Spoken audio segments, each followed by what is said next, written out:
Hello and welcome to Spin That Shit. I'm your host Steven, and today we'll be doing a little mini vinyl update to kind of keep you occupied while I'm busy filming the rest of my vinyl collection. There's a little stack of records here from a few events in the past, I'd say month or so, from a lot of stuff, including my birthday, which is today. And the first two guys here are going to be a little bit of a mini birthday present that I got a few days ago.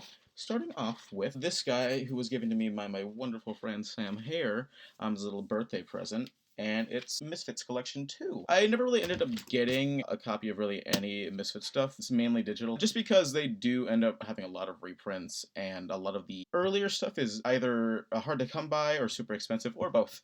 And it's because Danzig is really weird about printing things. I mean, if you look at his solo shit and how much his actual Danzig's 1 through 4 cost, I mean, maybe that's a testament to that. But I digress. This thing is amazing, and there's like 20 tracks on this thing. Like, if you look at the copy of the vinyl and you look at the grooves, it's like there's, if you can kind of see it, like if in light, there's like so many tracks on each side. Like, you can see the diggers, like they just like jam pack this thing full of them. These next two are whenever I went to Record Store Black Friday over at a local place called Stinkweeds down on Camelback. This first guy here, if you're watching Austin Cooper, this is from basically you. Get Up Kids. What did they write home about? But when I used to work at Zia, they had like a copy over there. It was an earlier press. It was like a pink earlier press for like $60. And I'm like, don't think I'm going to take a large chance on a record I haven't really heard before. This guy, however, was like $12. And holy shit, this thing looks fantastic. I mean, Jesus.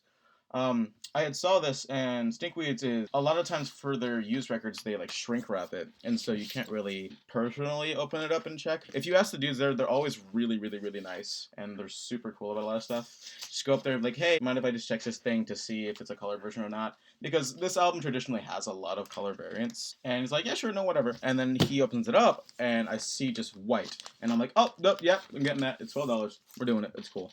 And then me and my friend Laszlo are going to lunch, and I'm like, yeah, I'll just bring it in. Go on and check it out, and I see that tricolor, and I freak the fuck out. I'm like, this is totally worth $12. Now, the guy that I mainly went there for, not the Death Grips Fashion Week. I ended up listening to that a little bit beforehand whenever I heard that it was going to be pressed, and I didn't really dig it, and I realized that if I was able to listen to it digitally, I don't need to buy it on vinyl, even if I could, like, scalp it, which, fuck that, I'd rather have someone who wants to listen to it have it. But I did get the one that I've been wanting to get. There was only, like, 2 copies at the record store. Uncle Acid and the Dead Beats Bloodlust. This thing, really awesome sludgy doom metal mixed with like elements of hard rock, which I think is a really cool fusion. It's just so catchy whenever you play this thing, and it's on this awesome opaque sort of cloudy purple vinyl. Next is a product of the Great Record Purge of November 2016, Death's Sound of Perseverance. I've usually listened to mainly Leprosy and Symphonic. I don't really have a big understanding of this guy, but it is a 500 limited pressing repress on this amazing, like, gold vinyl. I am familiar with the Painkiller cover on here, and I enjoyed that. And I like Death to begin with, so I'm sure that once I get my turntable in and I listen to this guy, I will not be disappointed. And finally, this right here is the thing that I saw a few days ago when I was around with my wonderful friend Sam, and we saw this, and I freaked the fuck out, and she freaked the fuck out, and then we saw the price tag, and we are like, fuck, we're both broke.